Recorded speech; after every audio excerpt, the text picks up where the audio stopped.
When I try to explain to people why they feel so much rage over someone else's behavior, I have to go back into my own story, the story of my mother drinking.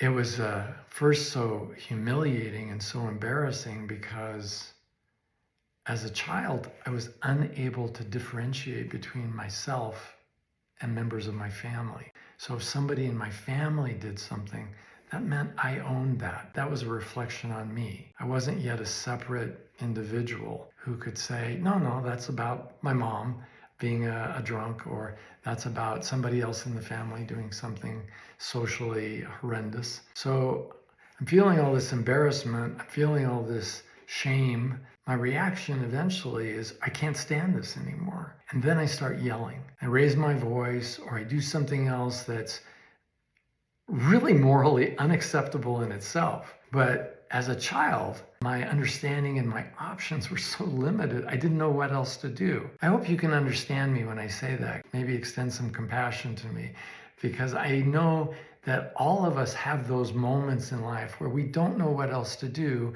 and then we learn to do something that other people consider really bad behavior. And so with my mom, I became a control freak, yeah, and I became a person who yells pretty easily, pretty comfortable.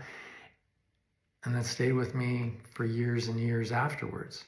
Even years after I'd left the house and my mother had gone on with her life and I with mine, I was still that guy who had learned that one trick, and that trick applied to I'm embarrassed and ashamed to say it, my interactions with my own children, where I would get more and more threatening in my tone.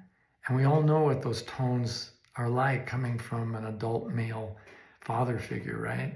We know how scary they can be and how awful they are. And just the way that sound of the heavy footfalls coming down the hallway to the bedroom after being told, you wait till your father gets home. And I exploited that in my youth, not knowing better.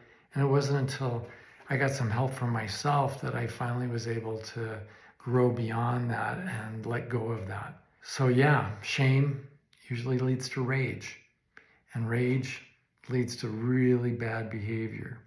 And that really bad behavior, it takes a minute, like years, usually to figure out that's so self-defeating.